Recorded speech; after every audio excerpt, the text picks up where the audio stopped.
let's start at the beginning. How did you guys meet? Who wants to go first? Because every time someone asks us, he starts like, no, just you go. And then I like take over because he always messes up details.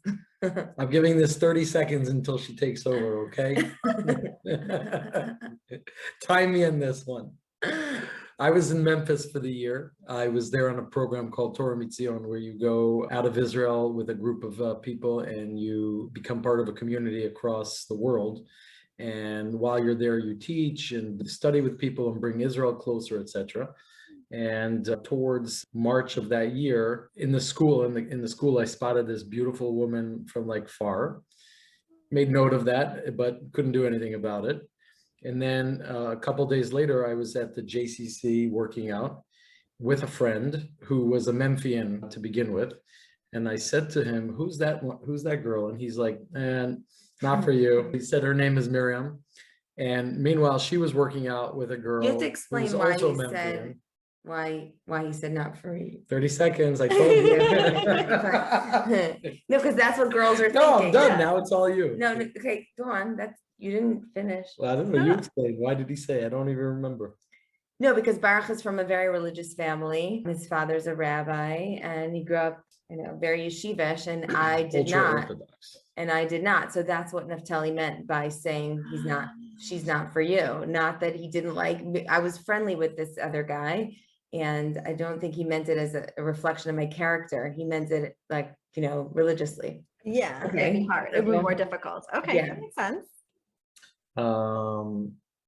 And she was working out with a woman who also knew me, who also thought, well, anyway, so through those people, we kind of said hello at the end of the workout. Nothing came of that. And the next day I came into the JCC to work out, and she was on her phone, and I kind of made some snarky comment about, did you come to work out or did you come to speak on the phone? And it worked, and then we started speaking and working out. And then at the end I said, so what are you doing at the end? She's like, well, I'm going to work out whatever, so and so, and then go running. I was like, okay, I'll come with you. And she's a little surprised. She can tell you about that part, but I was pretty direct. I knew what I wanted. And the next thing, we were running in, what's that beautiful park called? Shelby Farm. Beautiful like lake, and you run around the lake. And you would have thought that would have been the end of it. She drove me home. She was the one with the car. And then I said, well, what are you doing this evening? And she's like, well, when I get off from work, I'll be in so-and-so. So next thing, we went out that night again. And I think she was a little surprised with the directness that I brought with me from Israel. I was going to say, I mean, you like knew what you wanted and you were going for it. There was no like, I was used to guys being very flighty and, flirting, but then not following through, saying, I'll call you, and then not calling for a few days. And to be quite honest, I didn't like it. I don't think anybody likes it. But that's kind of the game that people play. And I thought it was so refreshing that he was just so direct, and this like sense of like self, and like, I know who I am, I know what I want, and I'm not going to pretend. And it was a little bit like intense and maybe a little overwhelming, but also so refreshing and exciting that somebody was just like, yes, I said, I'll call you, and I'll call you.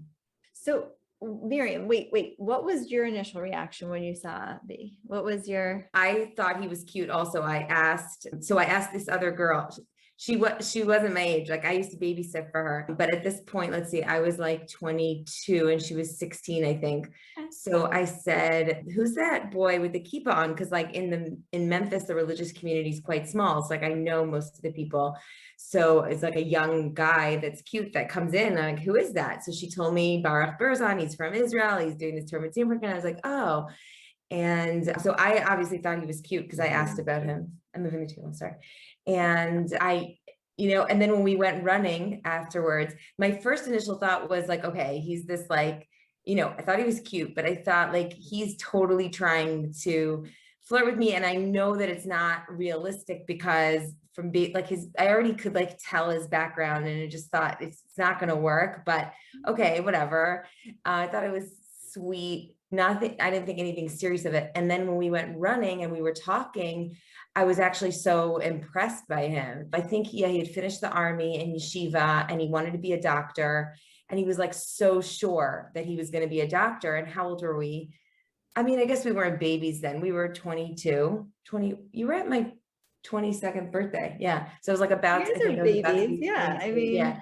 I mean, that's young in the like real world, but he was so sure. He's like, I'm going to be a doctor, and tell me the whole, I'm thinking a Hebrew word, talich, process that he was going to go through. And I think at that point wasn't really sure what I was going to do. I finished college, and I knew I was going to go do a master's, but I was like, I'm up in the air, open to things. And he was just like, I want to be a doctor. I'm going to go here next. And I was like, he was really impressive.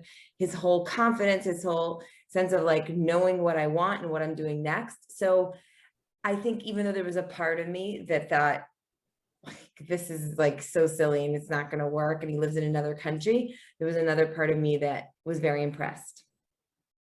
You're really taken with him right away. Yeah. As much as she was taken with me, I wasn't her type physically. She was Really? the tall, dark men, and I wasn't really that. I didn't fit Not that. dark men, just like, dark, like whatever, dark hair, tall. Yeah. Tall, dark, and handsome. Yeah. That was kind of like what that like fairy tale thing. And when girls. we met, I didn't have this whitish hair coming in. I looked like a baby. And when we met, the first time we met her, the first friend of hers that we ever met. So she runs to meet the friend and they hug. So now I'm facing the friend, and the friend, says quietly in her ear, he looks like a baby. But I read her lips from far, and I was like so offended.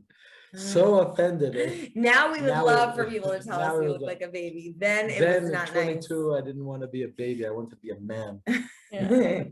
I'd be like, I can do this. Yeah.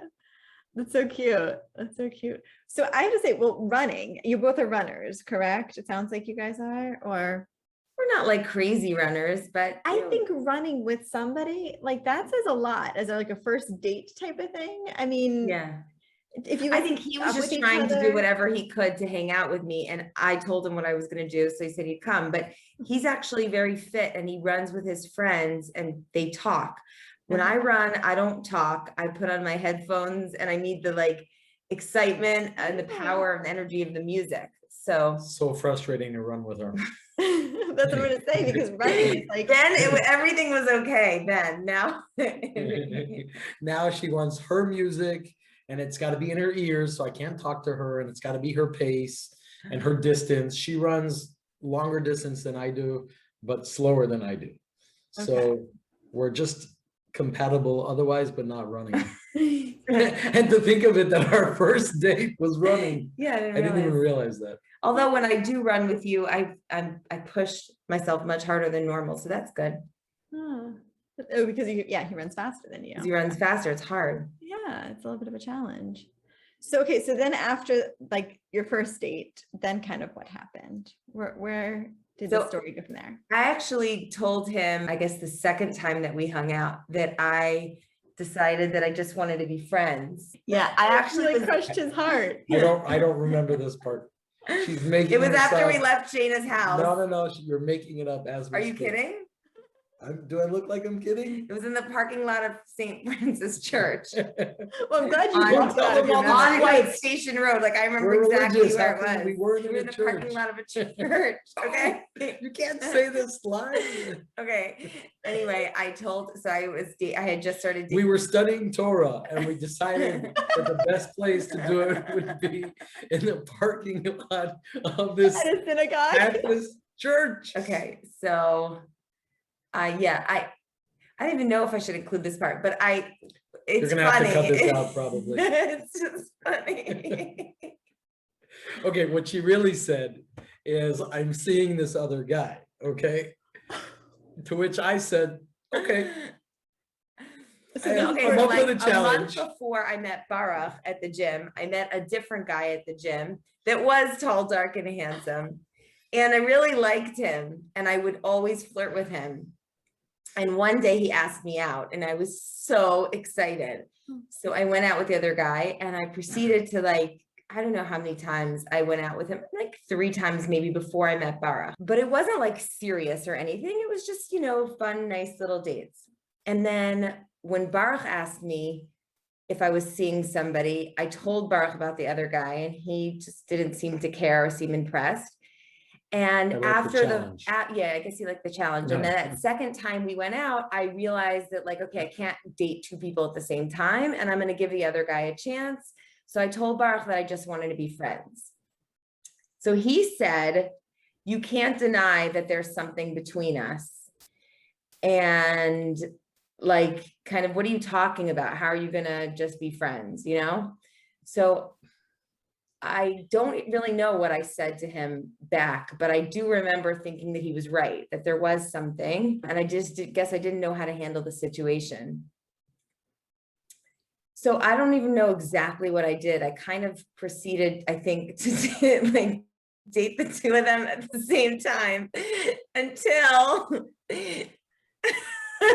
And This I is said, great. This is like way better than I even thought the story was. I love this. I should have like, I need the popcorn. I need, yeah, this is. and I would ask her after she was dating him, you know, so what happened? What happened? And kind of like nothing happened that was worrisome.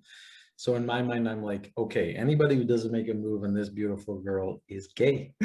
Funny, this is really what happened, okay? So I go away for 2 weeks. I go back to Israel for Passover to visit my family, and we're on touch on the phone and email. email and It phone. was whatever, maybe it was And 2001. and she says to me, you know, so-and-so wasn't feeling well, so That's I not made him chicken 2001. soup. I made him chicken soup, okay? And I brought it to his house. He My wasn't- mom made it. I didn't really cook then. Okay, that part I didn't know. Yeah. If I would have known, and you made him chicken soup and nothing. I'm like, okay, definitely 100%. Lo and behold, a day or two later. No, that night. That night, he's like, well, look, I have to tell you this. He tells me I've he's been- been battling with his sexuality like his whole life. Yeah, basically that he's gay. And I went. I was on the other line. I was doing a dance. I was like, yeah, I was knew it. I like, knew it. I knew it all along. Oh my God, I went into like from like attracted mode to just like friend mode. And I was like, oh my God, I know gay people. My mom's boss is gay and you know, this one's gay and I could take you to this gay bar and and don't worry and I'll be your friend. Like all of a sudden I thought I had to save him because he told me that he had attempted committing suicide and he had I don't do that. Fine. You people struggle. So meaning that growing up a Jewish, like conservative guy, like in his family wasn't, and in his community wasn't very acceptable, especially 2000. And one. Well, two. that was the end. He said he'd been going through years of it. So basically I drive home that night. I come in like my mouth is open the whole time. I tell my mom is shocked. I go straight to the computer. I email Baruch. I'm like, you're never going to believe it. Oh, I Beef believe- is gay. And he's like, I knew it. So then basically I was just left with one at that point. She had to settle for the next. Well, it's a good choice. It's a good choice. Yeah. Oh my She's not God. sure still. 20, no, 20 years later, she's not 100% sure. Still up for debate. In yeah. July, I think it's 19 years. Okay, so then you're in Israel, come back.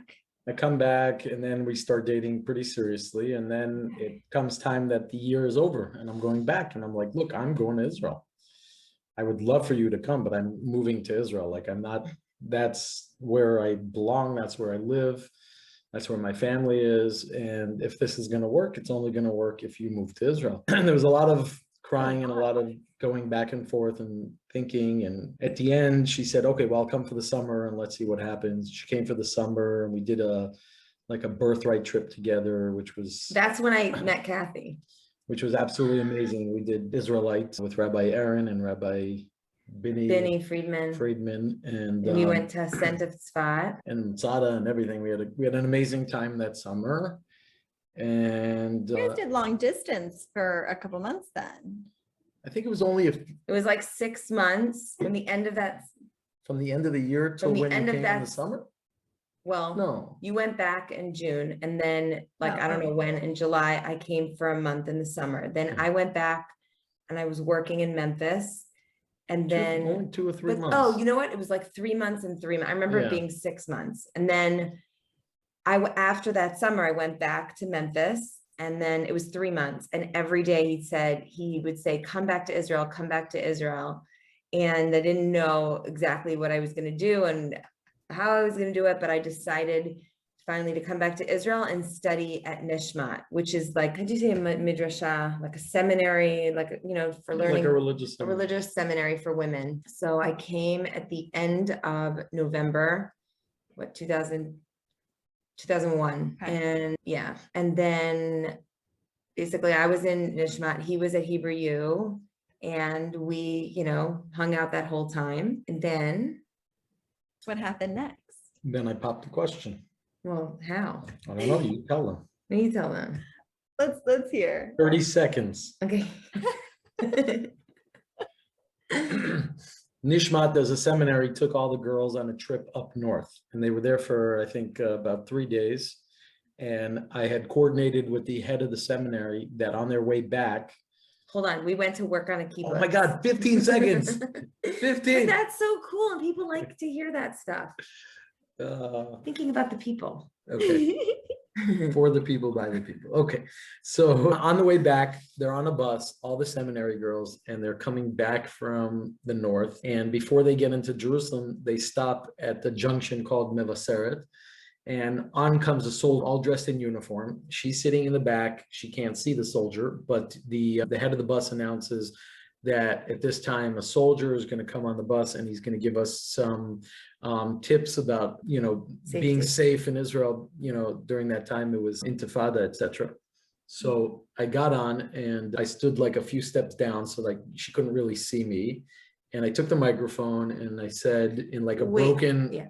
Go No, ahead. no. Go ahead. No, I was gonna say you were dressed like a soldier, but you said. I was in uniform and everything. I was a paratrooper, so I wore my red beret and everything. And I took the microphone and I said in a broken English, I want to tell you a few tips on being safe. And she was like with her friends, and she Wait, was and like, I "Wait." couldn't see him because you know how a bus has like a steep stair, Mm-mm. you know, whatever, what is it called, staircase to get up. So he stood purposely like on the lowest step, so I could only like see his beret. So I didn't know who it was. And I was my friend, he had told my friend right before he called her on her cell phone or texted her right when Shabbat ended. It was Saturday night, and he said, sit Miriam in the very back of the bus on purpose. So I was in the very back. Go on. What did you wear? I actually know what I wore because I remember stupid stuff like that. Like I remember what everybody wears to everything, but I really don't care about what people wear, but I just was very visual. So, and I happened to be looking for pictures for Ariel. So I was wearing this ugly red t-shirt and I was wearing pants, and the head of the school, whatever, that's another thing. So I said in like broken English, you must in you know, pairs, you know, in two Couple. people, a couple. And I met the love of my life, Miriam. You're on the bus. Will you marry me? Something like that, right? That was the line, more or less. Oh, I forgot an important part. It was my birthday that night. It was my what, 23rd birthday. And I said to my friend, do you think Baruch will remember my birthday? And she's like, yeah, I'm sure he will. But then midnight came and I didn't, like, my birthday was the next day.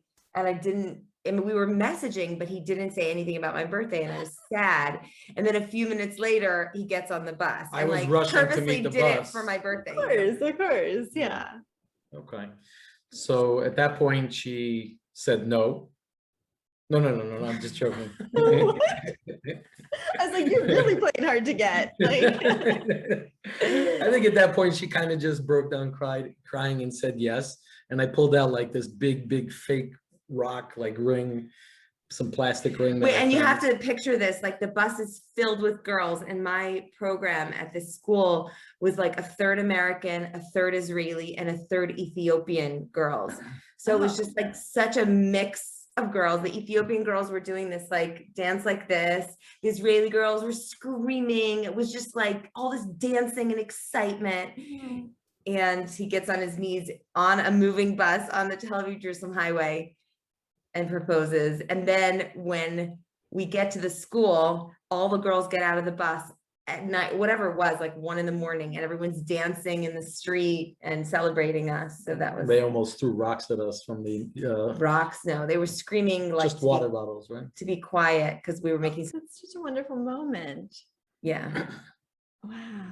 And then And the when he- next, Oh, sorry. Wait, when he asked you, like the feeling in your body, what was like, it was just like, yes, like this feels so right. And were you like a little nervous? What was your? Well, it's what, like, I'm it- a little nervous to hear the answer. well, I don't think it was like out of left field, you know. I think that we had been, you know, speaking about wanting to be together and wanting to create a life together and wanting to get engaged. So, I mean, I don't know what other people do, but I think a smart guy will bring it up a little bit before he actually proposes, because, you know, getting that no after you've created such a scene is a bad feeling. So I think he was pretty sure that I would say yes. And I was, you know, I was very excited. I didn't know it was going to be then, but I think I expected it at some point. And I just thought it was so special that he did it on purpose on my birthday and in front of all these people and made it so special. And yeah, I was really, really excited. I feeling my body. I mean, it must have been amazing because it was just this high of where I was and all the energy and the people around me. Oh, that's awesome. That's really cool. It's such a like in a moment in your life, right? It's like this crazy, like you're hoping she's going to say yes. You want to make sure, yeah, you want to make the right decision. I mean, I know it's like a feeling or a question that a lot of like singles go through, right? And like, how did you know that that person was the one, or your person? So like that's why. I have an answer. Do you have an answer to how do you know? How did you She know? didn't even ask. She She did. just made a statement. Question statement. We're gonna go with that. No, I think in a way you're kind of asked the question and then you kind of have to give an answer on the spot. I had a lot of time to think about this, whether or not I want to pop the question. So it's kind of like So how did you know that I was the right person for you? I didn't. No, I really didn't. It was a Really? tough. Well, okay, I'll explain. Okay. I think you think sometimes that, well, maybe for some people, you know it at some point that this is just the right thing. But I feel like I had a lot of questions in my mind, not about her, but about marriage in general. My parents are happily married and they're cute to each other and romantic even till today. Her parents are happily married and cute until today. But for some reason, I had this fear that one day I'm going to wake up next to this person and say, what am I doing with her? And I knew it wasn't going to happen immediately, but I was afraid of the long term. And I think that it wasn't a question of whether she's right for me or not. I think it was a question whether, how do I like is marriage. I was just nervous about marriage. Like what, I'm committing to one person and I know that I'm going to wake up next to the same person year after year, day after day and love her. Like that was my real fear. And that's what took me, I mean, it wasn't a long time that you waited, but I'm saying like, that was my process that was going on. So it wasn't that I doubted her. It was that I doubted myself, or I doubted marriage in general as a concept, as it was scary to me.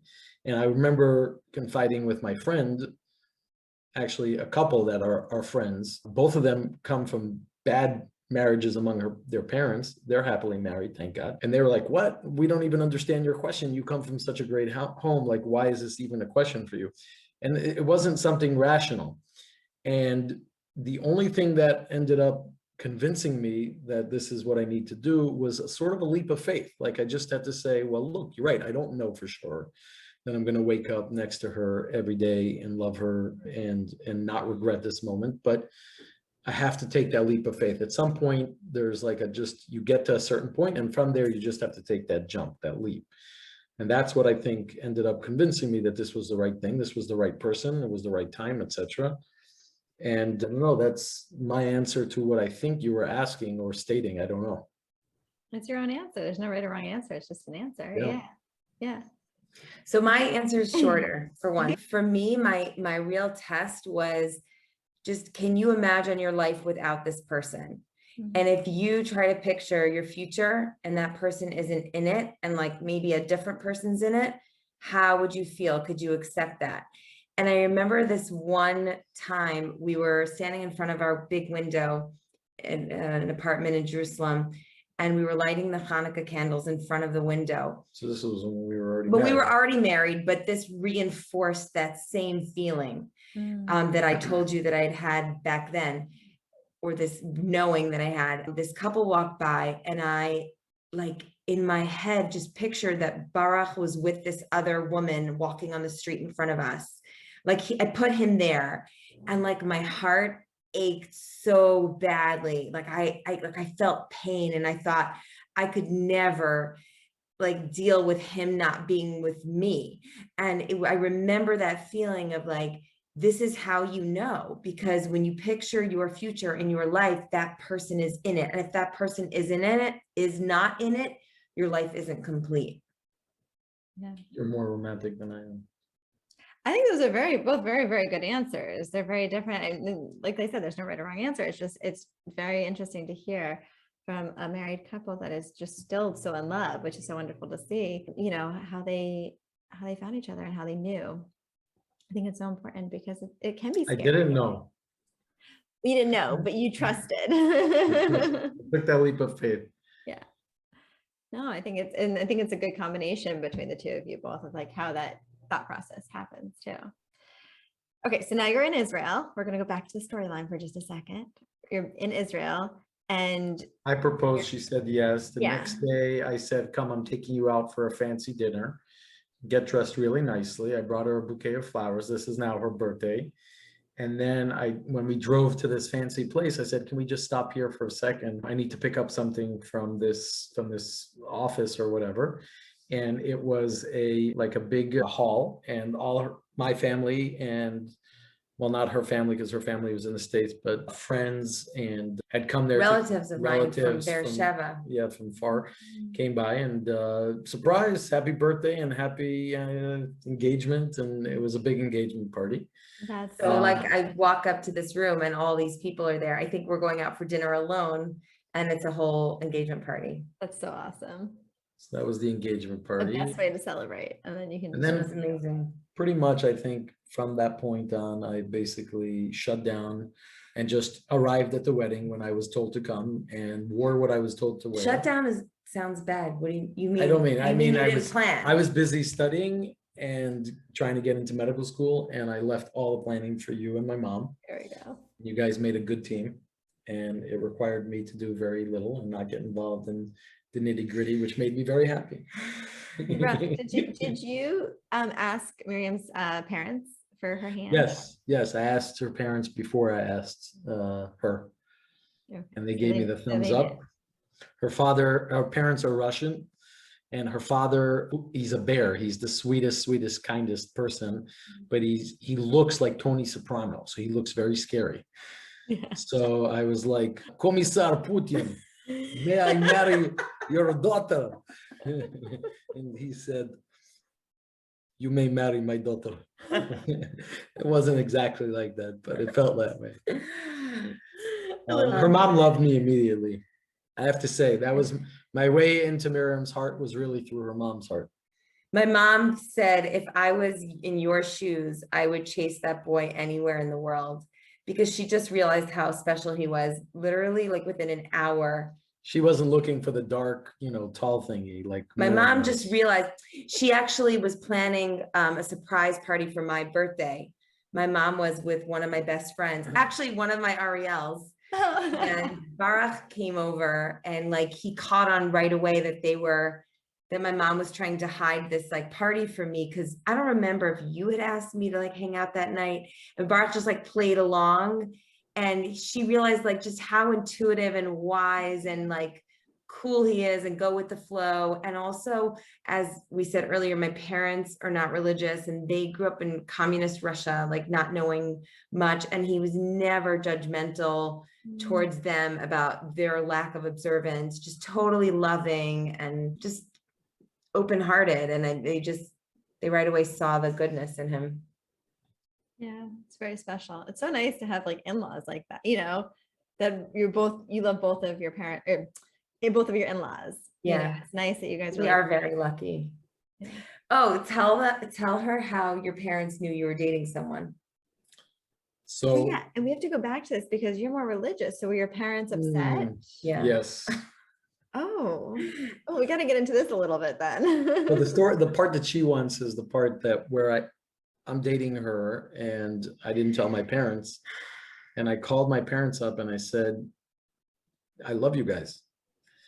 And it was kind of like out of the blue that I expressed my love and gratitude towards everything they did for me my whole life. And it's not that I didn't love my parents till that point or anything like that, but growing up, and we kind of had our fights and differences about religion, especially from like age 17 when I started going my own way and doing my own thing with a lot of their support, but we still had our differences. And I think like my mom, when she heard all these lovey-dovey stuff, she's like, are you dating somebody? She knew that I had to be, happy internally to be expressive of that love and emotions to her. And the reason I think I expressed it exactly at that time is because by knowing Miriam and knowing her parents, I realized how lucky we both were. But she kind of made me, I don't even know if we spoke about it or it just naturally came up. No, I used to say to all my friends, just, do you know how lucky you are? Like, especially people who had parents who were still married and were like supportive and loving. Do you know what a blessing it is just to have parents who love you and care about you and, that have given you so many things in your life? Like, you have to show, I was always just like full of gratitude and realizing how important it is to express that to people. So I would say that to him, do you tell your parents, thank you for everything you've done for me? And he's like, I guess I don't enough, and I really love them. So he started to do that. So as soon as I said that, my mom was like, you're dating someone, aren't you? And then they picked me up at the airport, which is something they never do. And they're like, all right, tell us about it. So they were a little upset when they heard that she comes from a family that's not observant and all that kind of stuff. And I said, look, she's coming to Israel. We're going to do this program, this Israelite, and let's see if this is up her alley. And if it is, then, well, let's see what happens. And I think the first time Miriam came to my parents' house and met my parents, Miriam will tell you what my mom said to her. I'll tell you what my mom said to me. My mom said to me, I think, okay, I know why you're so in love. And what did my mom tell you? She told me, I really like you, and Baruch is not moody when he's around you. And I said, what do you mean? He's not moody. And she said, oh, just wait. Like, I guess when you're dating, sometimes you don't know everything about a person. And I was like, I didn't see that Or side. I wasn't moody when I was dating. Yeah, or so in love. She felt like that part of him doesn't come out because he's happy, Yeah, that's so special. I have to say, looking at you guys, so how they say like couples, as you like are in the marriage, you grow with each other, you start looking a little bit like each other. You guys kind of look a little like each other. It's so cute. It's so cute. How do we look compared to You look the same though. You look the same. That's so funny. I don't think you guys just a little whiter. You don't think you aged at all. Well, it's so interesting. Both your parents said to each other, like, this person is a good person, like you need to stick with them. Yeah. Like both moms knew right away, like, hey, this needs to be a match. It needs to happen. That's true. That's true. Well, thank you guys. This is so wonderful. Thank you for sharing your love story with me and everybody. Thank you for giving us this space to share. It's so unique. We haven't done this in a long time. Well, we've never done this exact thing. This exact person, right? This moment, and you are unique and special to us, but we haven't even told the story in a long time. So it's kind of fun. Yeah, well, I guess we kind of fell into the, we're married for so long. Who remembers that anymore? But sometimes our being kids, forced to kind of talk about sometimes our it, kids nice. ask us because they want to know those things. It's fun for them. I love many things about Baruch, but he's so logical and rational, and he's a good problem solver. So when I get like overly upset or emotional about something, a lot of times I come to him and express how I feel, and he has a way of, like repackaging it to make me understand that a lot of it are thoughts in my mind, but in reality, it's not as bad. And like, that's kind of more of a manly trait, but he's particularly good at it. So I really appreciate that. And I think that it's true that in many ways, opposites attract and help each other. Or not that we're complete opposites, but it's good that a person She even has. said we look alike. Yeah. You can But see it's it's like good the when a same person has- style. It's like, Really? yeah, it's really nice. Yeah. I love it that number one is she never holds a grudge. I can upset her and the next morning, like I wake up and I think we're not talking, right? Because we were upset at each other last night. And I'm ready not to talk for 4 days. And she's busy talking to me and I'm like, do you not remember that we had a fight last night? And she's like, what are you talking about? So what? So we're not gonna talk? And she'll just force me to talk about it and that's it, and it's over. So she really does not remember one bad thing that I've ever done to her, even if I just did it to her. She just knows to forget and forgive immediately. And the second thing I love about her so much is that she's so supportive, and all my achievements have only been because of her. Like getting into medical school, getting through medical school, getting through residency, moving to a whole nother country, raising 4 amazing kids, you know, building a house and maintaining it. It's only because of her and her support. Miriam is an amazing artist.